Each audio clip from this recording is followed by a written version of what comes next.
Hello everybody and welcome back to Nerdy Miniatures, and in today's video I'm going to be talking you through how myself and Mr. Nerd painted two figures for our local store's Potluck Painting Challenge, which consisted of only using contrast paints and a few selected regular paints. So if you want to see how well we did, then just keep on watching. So the rules for the painting challenge were as follows. You can only use contrast paints, and specifically you can only use 3. This was done specifically in store. We had 2 tables, one that was for types of miniature and one that was for paints. And the rules were as follows. So we could use black, white and lead belcher plus non-oil or any primer. And we could use any shade and technical paint that we wanted for the base. But for the actual figure itself, we were limited to our rolled selection of colours. So myself, I personally rolled a 2, so I got Dark Oath Flesh, Dreadful Visage and Mantis Warrior Green. Mr. Nerd rolled a 6 and he got Skeleton Horde, Volupus Pink and Frostheart. When it came to the type of miniature, I rolled a dice and I got Monster, and Mr. Nerd rolled a dice and he got Machine. So the figures that were chosen were as follows. We did have a little bit of free reign when it came to what we chose, as long as Mr. Nerd's was a machine and as long as mine was a monster. So Mr. Nerd went for a Necron Crypt Tech guy. He's actually very, very cool. I'll show on the screen now what a traditional colour scheme for this guy would look like, so you kind of get a feel for what kind of challenge this really was for Mr. Nerd, who, just like me, is not really very familiar in using contrast paints. So this really was a big challenge for both of us. It allowed us to use a type of paint that we never use, or rarely use. So it really was an interesting experience. I went for the Gloomspite Gith, and more specifically, I went for a Rockgut Troggoth. These actually come as a pack of 3, so I actually have a couple more of these to play with, but yeah, it was a little bit of a challenge because, again, I will put a photo on the screen now so you can kind of see what a traditional colour scheme for the Rockgut Troggoth would look like. So yeah, with my green, brown and kind of pale purple colour, it was still going to be a bit of a challenge. So now let's get into how we did it. So with contrast paints, the best way to make them show up is to choose a light base. So because we had free reign over what primer we used, we both ended up going in with Grey Seer. Because we thought Wraithbone would be a little bit too warm-toned underneath our paints. So going in first with Mantis Warrior's Green, I painted the entire body of the figure. This was actually only my second real time using contrast paints, so it was a little bit of a learning curve, but since then I've actually used them a few more times, and now it's safe to say I actually really enjoy using them. Then going in with Dark Oath Flesh, I went over any of the loincloth areas because I felt this was probably the only colour out of the 3 that was actually fitting. I did end up going in with a few layers of this, whereas with the green I only went in with 1 layer all over.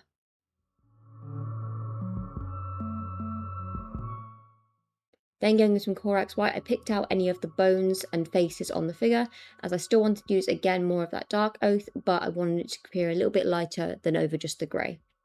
The difference between these was only subtle, but it made enough of a difference that I was happy with it.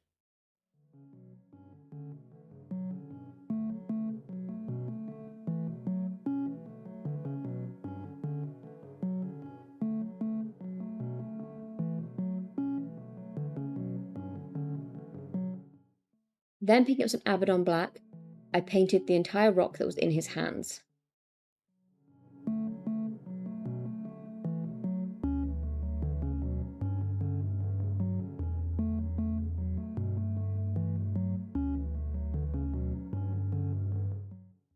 Then for the actual crystal part in the middle, I went over with some white.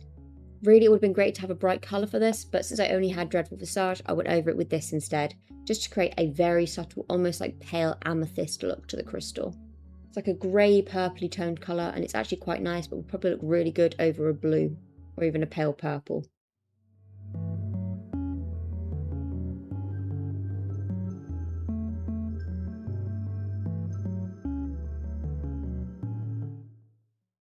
Going then in with Mantis Warrior's Green, which at this point I'd actually had a bit of an accident and spilled everywhere, I filled in any of the moss and the leaves. Next it was time to pick up that Corax White and a dry brush, and I dry brushed this over the scales on his back and over his belly to create a light gradient effect, and I actually really liked how this looked. Now moving on to the base. For the base itself, I'd covered the entire thing in Astro Granite and then sprayed it with Grey Seer. I then went over the entire top with Mantis Warrior's Green. Going in then with Corax White and a dry brush, I stippled this over the top to create almost like a glowy effect over the green. To really make those white areas stand out, I then covered the whole thing in non-oil before going in over the top in Tesseract Glow, applying this over the top to create more of a subtle green glowy effect, because I just wanted the green to pop a little bit more, before going in over the top with Ardcoat just to finish it off.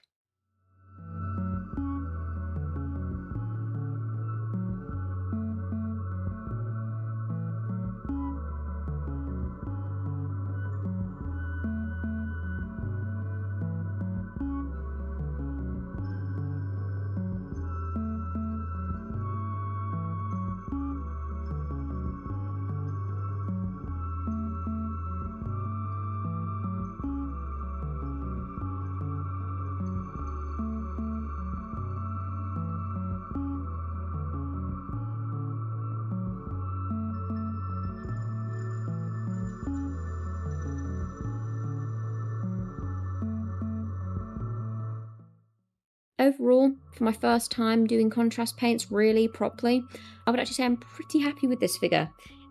I would have loved to have had some more vibrant colours, like maybe Mr. Nerd's Volupus Pink or even his Frostheart to go over the crystal that he was holding, just because I think it would make the figure look a lot cooler.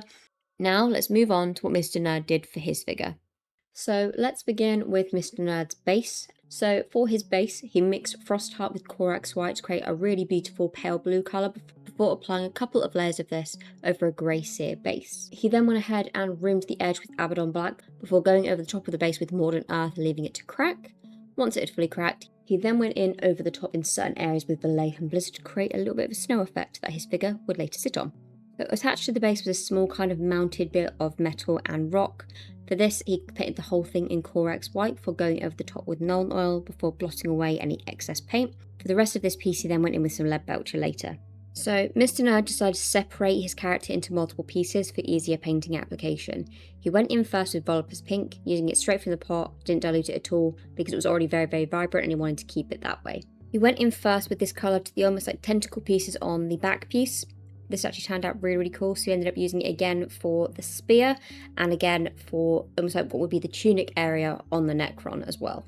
Once the pink area was done, it was time to move on to Leadbelcher. So with the Leadbelcher, he applied this to the legs of the base that the guy is standing on, as well as to his previous bottom pieces that I mentioned. He also applied a little bit of this to his spear and a few of what would be the traditional metallic elements on the figure, like the joints on the arms and the legs. He carefully picked out these metallic sections before giving them a wash of Nuln Oil. At this stage, after he'd applied the Nuln Oil, he went in off camera with some Abaddon Black, very lightly dry brushing over the edges to just give them a little bit more of a diluted effect and a little bit more of a dingy look.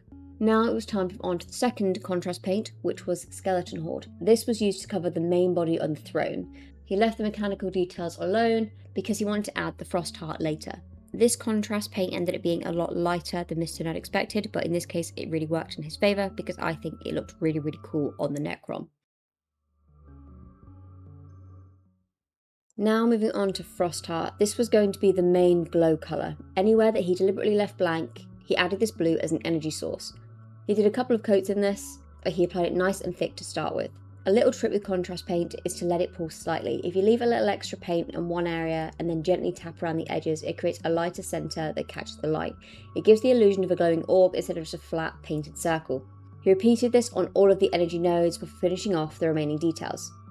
He finished the whole figure off with another light brushing of Abaddon Black just to kind of create a weathered, dingy look, and that is it. That is Mr. Nerd's Necron, his very different Necron with the blue, the pink and the Skeleton Horde, but it actually looked really, really cool and something that I'm actually very, very proud of him for achieving because like I said, he's never done contrast paints before.